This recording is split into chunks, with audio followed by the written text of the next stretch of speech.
Good morning, good evening, good afternoon, जिस किसी भी टाइम आप ये वीडियो देख रहे हैं।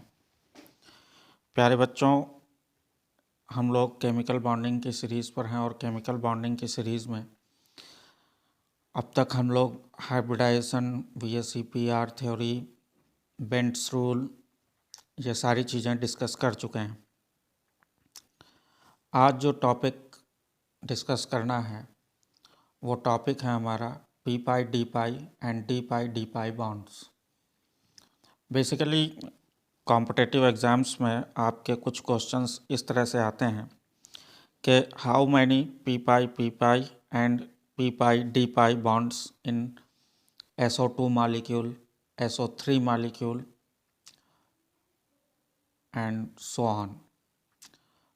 तो इस तरह के क्वेश्चंस को आंसर करने के लिए इस टॉपिक को हमें समझना पड़ेगा कि हमें जब बताना पड़े किसी मॉलिक्यूल में टोटल कितने पी पाई बॉन्ड्स हैं, कितने पी पाई बॉन्ड्स हैं और कितने डी पाई बॉन्ड्स हैं। तो प्यारे बच्चों, आज इसकी शुरुआत करने से पहले थोड़ा सा हम लोग जो पी और डी की ओवरलैपिंग है उसको समझते हैं। पहले देखिए, सपोज़ हम पहले डिस्कस कर लेते हैं पी पाई और डी पाई ओवरलैपिंग।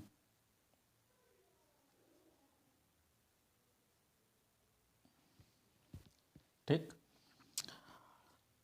प्यारे बच्चों, जो हमारा पी ऑर्बिटल होता है वो कुछ ऐसा होता है डंबल शेप में, और जो हमारा डी ऑर्बिटल होता है वो कुछ ऐसे शेप में होता है।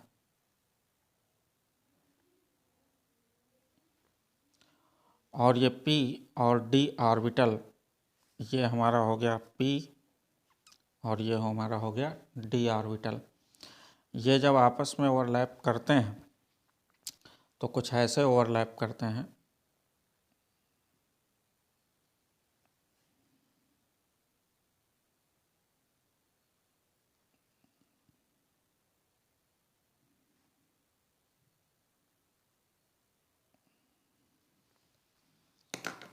ये देखिए, ये पी ऑर्बिटल और डी ऑर्बिटल यहाँ पर इस तरह से ओवरलैप करते हैं, और इस तरह से ये ओवरलैपिंग हमारी कैसी हो जाती है, ये ओवरलैपिंग हमारी हो जाती है साइड वाइज ओवरलैपिंग। और हम जानते हैं साइड वाइज ओवरलैपिंग से हमेशा हमको कौन से बॉन्ड मिलते हैं, पाई बॉन्ड्स। तो इस तरह की ओवरलैपिंग कही जाती है हमारी पी पाई और डी पाई ओवरलैपिंग। ठीक, दूसरा हमारा जो ओवरलैपिंग हो सकता है वो हो सकता है हमारा डी पाई और डी पाई ओवरलैपिंग।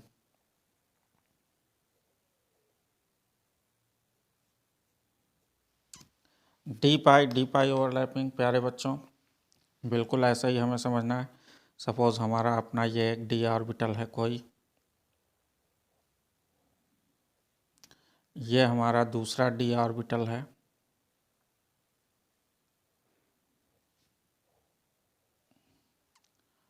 और ये दोनों जब आपस में ओवरलैपिंग करते हैं तो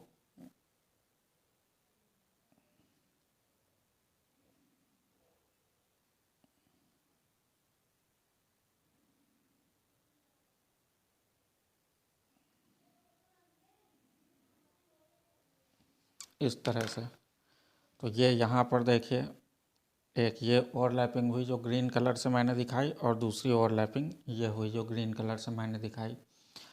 तो ये भी कैसी ओवरलैपिंग हुई हमारी, साइड वाइज ओवरलैपिंग।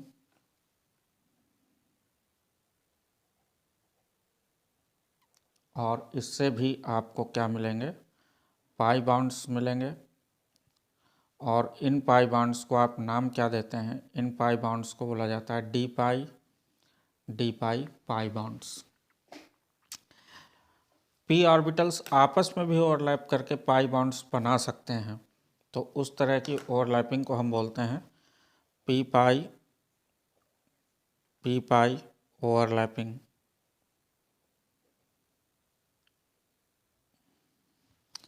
पी पाई ओवरलैपिंग कैसे हो सकती है? सपोज हमारा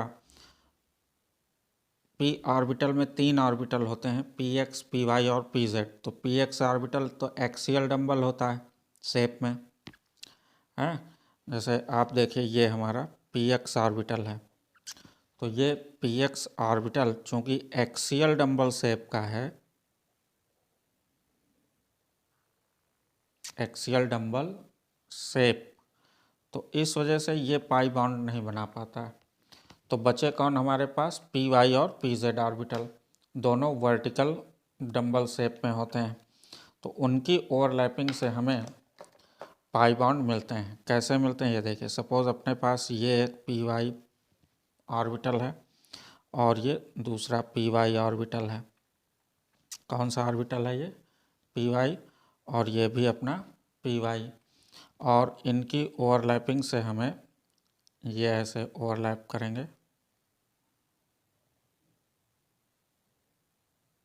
ये देखिए ग्रीन कलर से मैं ओवरलैपिंग दिखा रहा हूँ, ये और ये।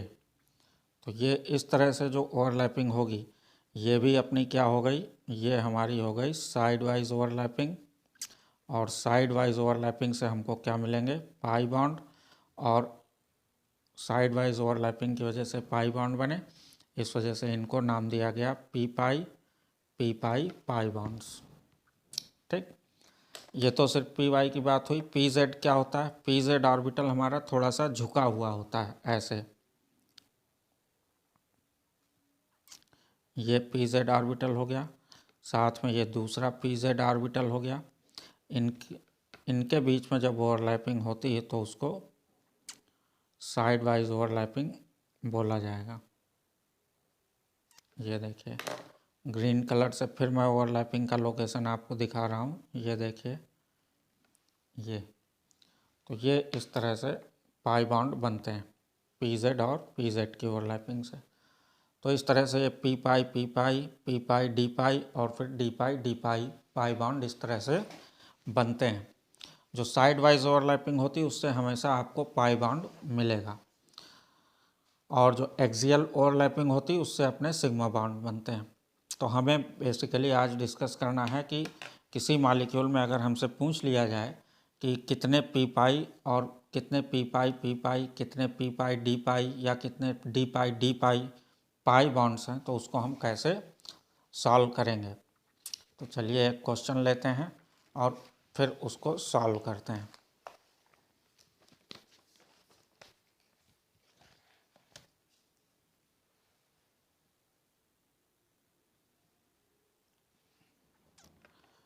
सपोज प्यारे बच्चों हमारे पास क्वेश्चन है, how many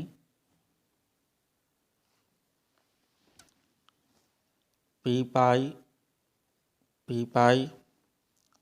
and P pi D pi bonds in SO2।